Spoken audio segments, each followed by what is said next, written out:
When I handed in my notice, again, I had no idea whether my business was going to work, what was going to happen, but there was something in me that was that fire that was going to make me keep going. The second time I was made redundant, I actually turned down a promotion and didn't have anywhere to live. 2 months before that, I just bought myself a house. The imposter syndrome doesn't really ever go away. I'm constantly sitting there doubting myself. The second I write it down on paper, I think, hang on a second, that's not me. That's not who I am. Okay, cool. So my name's Reena, and my business is called You and Your Story, but I like to call it Yay for short because it makes me smile. Business is all about marketing and just helping people get their stories out there. A little bit of like what you guys are doing, actually. So I absolutely love working with individual people to get them out of their comfort zone, because for me, this is out of my comfort zone. Last year, if you said you were going to put a camera in front of me, I would have run 3 miles, and I don't run. So actually being able to do this has really helped me come out of my comfort zone, helped me not really stop being an introvert, but overcome all the worries that were holding me back, I guess. So I want to be able to do that for other founders as well. Been running the business for like 4 years, helping all of my clients with their marketing, but not doing much of my own until probably last year, I think. So yeah, so me in a nutshell. That's always the case, isn't it? The stuff that the stuff that you do for your clients, you don't do for yourself. Yes. So me and Kev had that same issue. It was like, we don't want to fall into that. We obviously we're telling people what they should do for podcasts and stuff. So we're like, we have to start our own. So we started our own as well. But anyway, how did you get into this? What happened? So I've worked in marketing for 20-ish years now. I studied marketing at university. It was one of those weird ones where I went to college. I did business studies because you're supposed to do business studies, and I really wanted to do graphics, but I don't think I was good enough at graphics to be creative. So I thought, oh, what's in between? And that's where marketing came in. Thought actually that's quite a nice way for me to still be creative and get a degree out of it that my parents will be proud of. Not that I'm entirely sure they know what I do at the moment anyway, but I really enjoyed all the bits that I was doing at university. And then when I came out of university, I started working. I did like a few placement roles and absolutely loved just being involved, talking to people. And yeah, it's kind of grown from there. I've never really stopped learning because you can't in this industry. I mean, when I came out of university, a podcast wasn't a thing. A website was built on something called Fireworks, which says how old I am. So yeah, it's constantly evolving, and I love the fact that I have to learn to just keep going, I guess. So Is yeah. the business is the business at the place now where you expected it to be?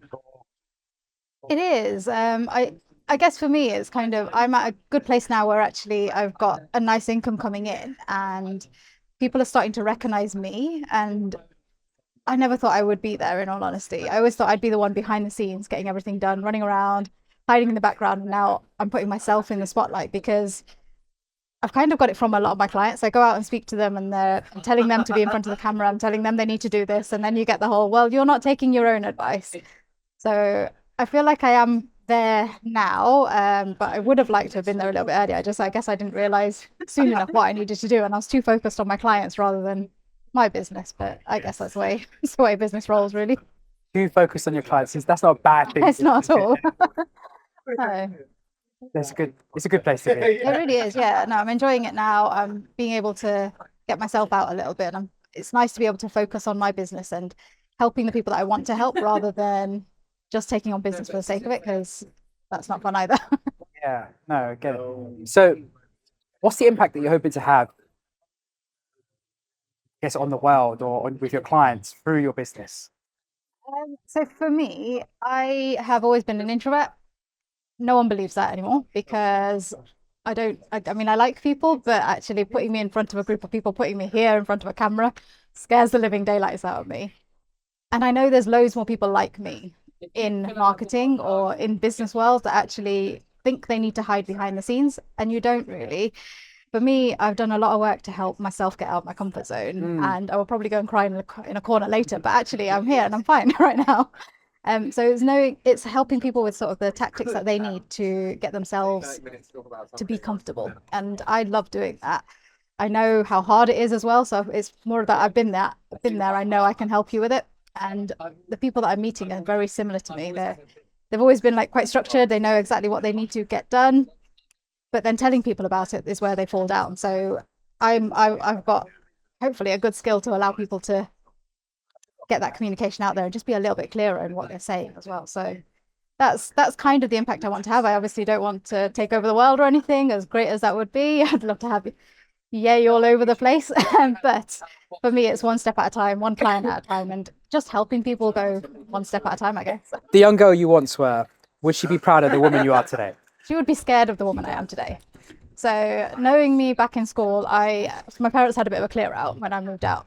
Gave me all literally everything, and they kept all my school reports. Every single one of them, the teachers were like, she's quiet and conscientious. She's quite shy, but she has a few friends.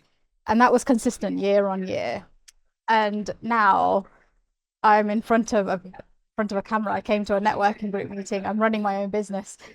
I'm positive she would be proud, but also a little bit scared, because at that time, girls like that were almost a different level. You had to be someone different. You had to be really, really loud all the time. You had to be really confident. And I get those moments, but I also know like imposter syndrome still takes over. So it's not really, it's something that you're constantly evolving to be. Yeah, so I think, yes, I would be proud, but still a little bit scared. For people who might meet you for like the first time, what would you want them to walk away feeling after speaking to you, or learning after speaking to you? That almost anything's possible. It's not, who you are doesn't actually define what you do and who you are, I guess. The way you come across can help you be the person you want to be. So in all my family gatherings, in how I was at school, in college, I was always the quiet one. I was the organized one. I was the one that would get all of our friends together and get them on holiday and get them back again in one piece. I was the trusted one. And I like being that, but actually I was almost labeled as being too organized or too quiet, and that wasn't me at all. Because when I'm with a group of friends, I love talking. Like, you can ask my husband, I don't shut up at home. When I'm comfortable, I'm absolutely fine. And I guess that's it more than anything. You need to not, I want them to walk away thinking anything is possible. If she can do it, I can do it as well. So yeah. Has there been a time where you personally thought it's not possible? Oh, loads of times. Like I said, imposter syndrome doesn't really ever go away. I'm constantly sitting there doubting myself. I just know that if I am doubting myself, I know what I need to do now to help myself get over it. So it is having a few conversations. It's actually, for me, it's getting it out of my head, because I can create a whole load of drama in my own head, make myself feel really rubbish and like I can't do anything. The second I write it down on paper, I think, hang on a second, that's not me. That's not who I am. And it's out of my head all of a sudden. So I've found a load of coping mechanisms to just help me deal with my imposter syndrome. But yes, there's been a few times where we've lost clients. I've had to fire a client. Yeah, like I've been fired. So I got fired from my very first job.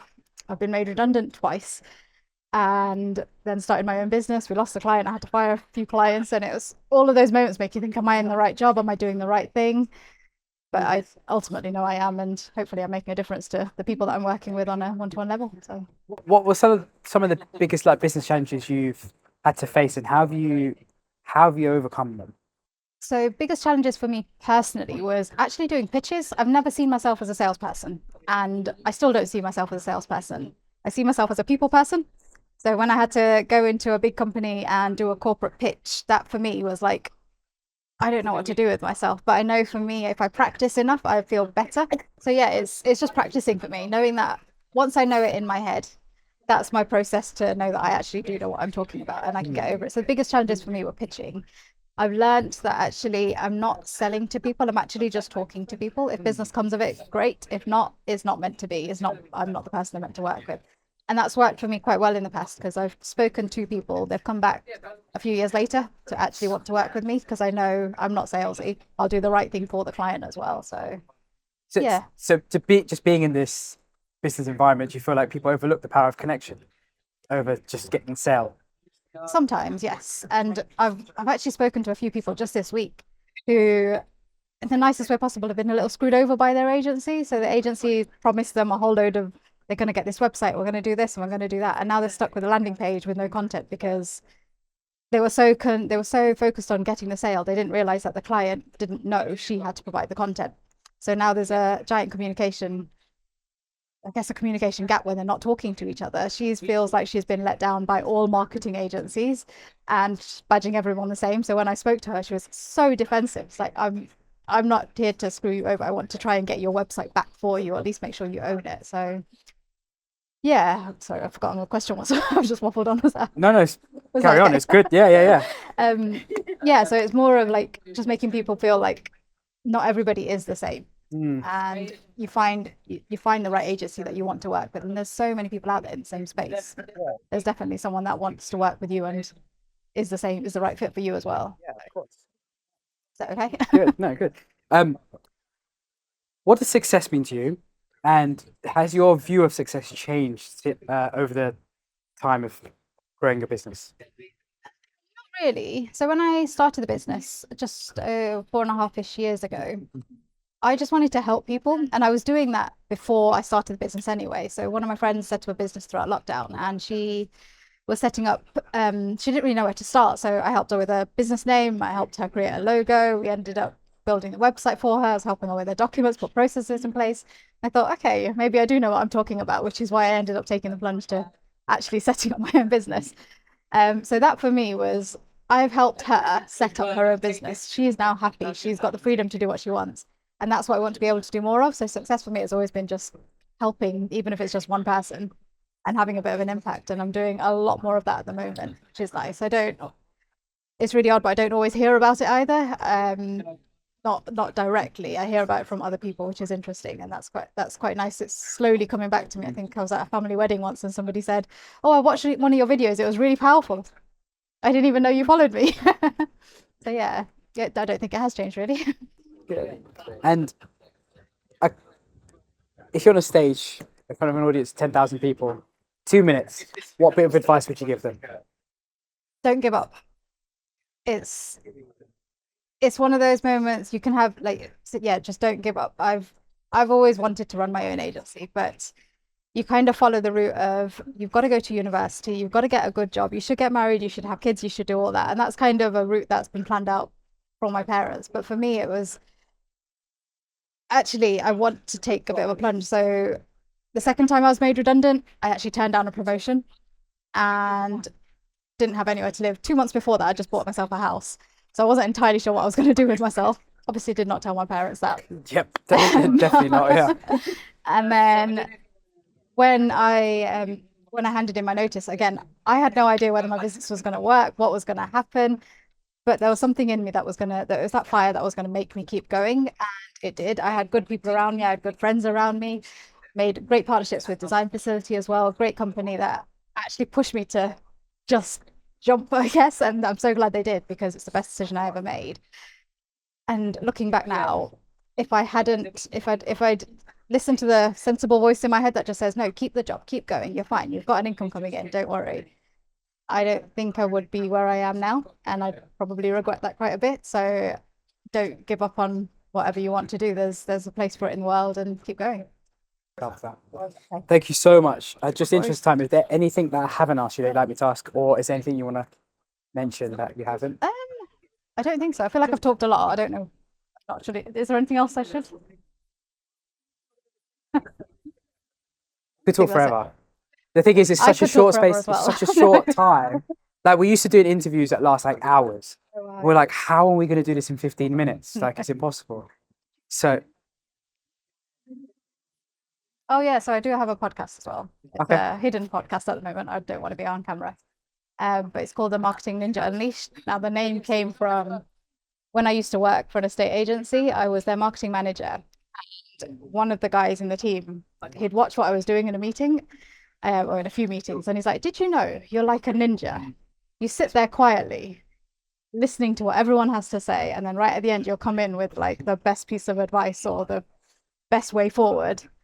And then he's like, "I'm gonna call you the marketing ninja from now on," and that name just kind of stuck. And I thought, now it's on my business cards because I do feel a little bit like that. I'm still the introvert that I always was, but I know how to handle it a little bit more. And I'm embracing it a little bit more rather than just being told I'm the quiet one and taking a step back. Good on you. Yeah. Look at that. That's it. Call it the mic drop podcast. Yeah, no. Well done. No, Cool. thank you so much.